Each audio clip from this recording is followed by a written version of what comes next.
బండి అమ్మేవారైనా కొనేవారైనా సరే తీసుకోవాల్సిన జాగ్రత్తల గురించి రాశాను, చదవండి. అందరికి నమస్కారాలు. మీ వద్ద అమ్మే వెహికల్స్ ఏమైనా ఉంటే నా వాట్సాప్ నెంబర్కి ఫోటోలు కానీ వీడియోలు కానీ పంపండి. నేను మీ బండ్లు అమ్ముతాను. నేను పెట్టే వీడియోలు మీకు రావాలి అంటే సబ్స్క్రైబ్ చేసుకోండి. నేను పెట్టే వీడియోలు మీకు వస్తుంటాయి. 2 వీలరు, 3 వీలరు, 4 వీలరు బైకులు కానీ, ఆటోలు కానీ, ట్రక్కు బండ్లు, అశోక్ లేలాండ్లు, టాటా ఏసీలు, బొలెరోలు కానీ, ఇంకా వేరే బండ్లు అయినా సరే నాకు కామెంట్ చేయండి లేదా వాట్సాప్ మెసేజ్ చేయండి. నేను మీకు మెసేజ్ చేస్తాను.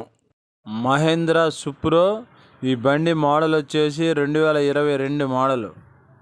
ఈ బండికి లైఫ్ ట్యాక్స్ ఉందండి.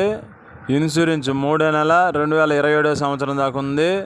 ఫిట్నెస్ 3వ నెల 2027 సంవత్సరం దాకా ఉన్నాయండి పేపర్ల ఫోర్స్లో. బండి రేటు కుదిరితే మాత్రం కొన్నవారైనా అమ్మనవారైనా ఎంతో కొంత మీకు నచ్చినంత డబ్బులు, కమిషన్ డబ్బులు ఇవ్వండి బండి కొన్న తర్వాత. నా ఫోన్ నెంబర్కి ఫోన్పే చేయండి. బండి రేట్ వచ్చేసి 3,50,000 చెప్పారండి. రేట్ ఏం ఫైనల్ ఏం కాదు. ఓనర్ ఫోన్ నెంబర్ టైటిల్ ఇస్తాను, ఫోన్ చేసి కనుక్కోండి. బండి ఉన్న అడ్రస్సు కడప జిల్లా ప్రొద్దుటూరులో ఉందండి.